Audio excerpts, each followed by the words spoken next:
یہ لو جہاد کا جو تماشا کیا گیا ہے وہ صرف ہندوؤں اور مسلمانوں کے سوشل انٹریکشن کو بند کرنے کے لیے، اس کو سٹگمیٹائز کرنے کے لیے. مجھے بہت غصہ ہے اس بات پہ جو اس طرح کا جو یہ بٹوارا کرنے کی کوشش ہو رہی ہے. اور میں نے بار بار دہرایا ہے کہ مجھے ڈر نہیں لگ رہا ہے، مجھے غصہ آ رہا ہے. اور ڈر کس بات کا؟ میں اپنے ملک میں ہوں، میں اپنے گھر میں ہوں. کاروان محبت کے ہی پروگرام پر میں نے ایک بار افسوس ظاہر کیا تھا کہ بھئی ایک گو ہتیا کو ایک پولیس والے کے خون سے زیادہ اہمیت دی جا رہی ہے. اور جو ادھم مچا اس بات پہ مجھے یقین نہیں آیا کہ یہ کیوں ادھم مچ رہا ہے. میں نے صرف یہ کہا کہ ایک انسان کی موت ایک گائے کی موت سے کم اہمیت رکھتی ہے، اور مجھے بے حد غصہ ہے اس بات پہ. اس بات کو انٹرپریٹ کیا گیا کہ یہ سالہ مسلمان کہہ رہا ہے کہ مجھے ڈر لگتا ہے، حالانکہ ڈر لفظ میں نے استعمال بھی نہیں کیا تھا. اور میں نے بار بار دہرایا ہے کہ مجھے ڈر نہیں لگ رہا ہے، مجھے غصہ آ رہا ہے. اور ڈر کس بات کا؟ میں اپنے ملک میں ہوں، میں اپنے گھر میں ہوں. میرے خاندان کی 5 پشتیں دفن ہیں اس زمین میں. 300 سال سے میرا خاندان یہاں بسا ہوا ہے. اگر یہ بھی مجھے ہندوستانی نہیں بناتی تو کون سی چیز مجھے ہندوستانی بنا سکتی ہے؟ کووڈ-19 سے پہلے جس دنیا کی آپ نے کلپنا کی تھی، تصور کیا تھا، آپ کو کیا لگتا ہے کہ ویسی ہی دنیا ہوگی یا بدلے گی، یا پھر اپنے بارے میں جو سوچا تھا آپ نے کہ آگے چل کر مستقبل میں بھوشیہ میں ایسا ہوگا، ایسا لگتا ہے ویسا ہوگا یا ہو رہا ہے؟ یا ہو رہا ہے؟ افسوس کے ساتھ کہنا پڑ رہا ہے کہ نہیں. اور مشکل یہ ہے کہ کسی بھی طرح کے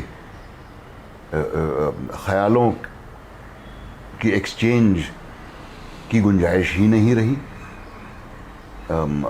اگر آپ کچھ بھی کہیں تو فوراً آپ پہ کوئی نہ کوئی الزام لگایا جائے گا، بھلے ہی آپ ملک کے ہت میں بات کریں. مجھے بہت غصہ ہے اس بات پہ جو اس طرح کا جو یہ بٹوارا کرنے کی کوشش ہو رہی ہے. یہ لو جہاد کا جو یہ تماشا چل رہا ہے یو پی میں.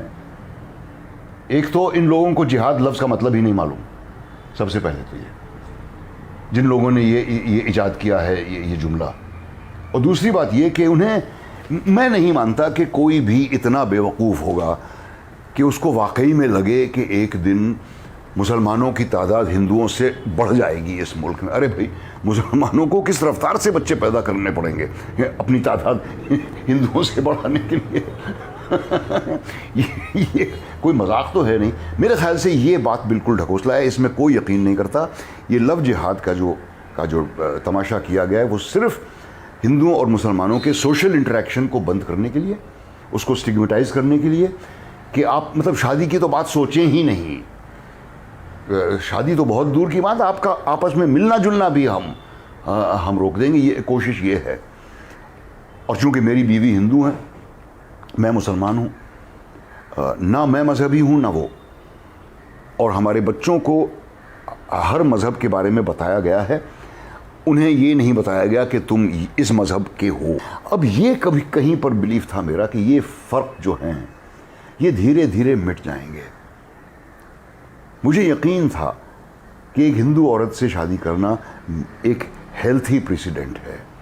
میں اسے کفر نہیں مانتا. میری والدہ نے بھی مجھ سے پوچھا جب ہماری شادی ہونے والی تھی کہ کیا تم رتنا سے ایمان لاؤ گے؟ میں نے کہا آپ مذہب بدلنے کی بات کر رہی ہیں، میں نہیں اس کا مذہب بدلوں گا. تو انہوں نے کہا ہاں صحیح ہے، مذہب کیسے بدلا جا سکتا ہے؟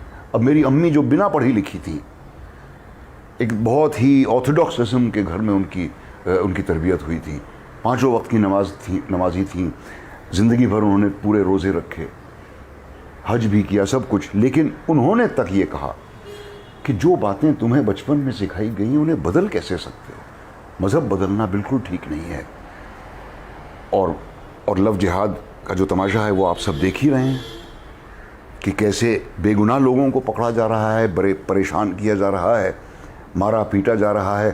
شادی جیسے خوشی کے موقع پر پولیس دھمکتی ہے اور دونوں کو پکڑ کے لے جاتی ہے. بعد میں پتہ چلتا کہ یہ دونوں تو مسلمان تھے، تو پولیس کو ان سے معافی مانگنے کی بھی ضرورت نہیں محسوس ہوتی.